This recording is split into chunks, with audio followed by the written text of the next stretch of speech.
السلام عليكم، اش اخباركم؟ لاباس عليكم؟ كنتمنى يلقاكم هذا الفيديو بخير وعلى خير. كنبغي نشارك معكم هذا الفيديو هذا. نقول للناس، نعطيهم واحد الفكره مزيانه راه تصلح لشي حوايج خصنا نديروهم في السطح او لاباركو ولا في اي بلاصه. هذا النعناع متنوع. النعناع تقريبا، هذا النعناع هذا فيه تقريبا واحد 5 انواع ديال النعناع، وكل نبته كتعطيك واحد النسمه، والنعناع ممتاز. وكاين هنا حتى فليو. علاش غادي نهضر شويه على هاد النباتات هادو؟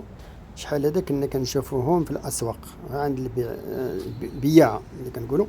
دابا هاد الشيء راه يمكن نديروه حتى في المنزل ديالنا بالسهوله. هذه السلميه. هذه السلميه كتصلح الناس اللي فيهم السكر، يطبخوا يديروا غير الماء طايب ويديروا واحد شي عريشات في الكاس، يكبوا عليهم داك الماء ويشربوه شويه، كتهوت السكر. هذه اش كنقولوا ليها؟ مردوش.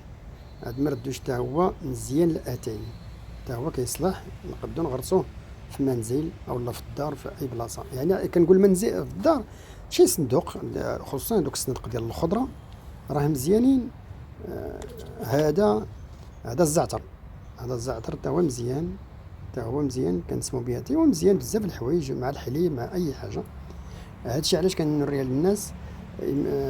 يمكن يديروه في المنازل ديالهم اللي عنده الصح باركو، شي مساحه في الجرده او لا في الصح ولا في شي باركو، راه مزيان.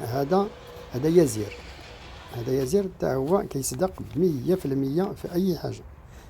ولا بغينا نغرسوا هذا الشيء هذا، خاصنا داك الصندوق ديال الخضره كيصبروا كحلين. هذوك الصندوق ديال الخضره كحلين.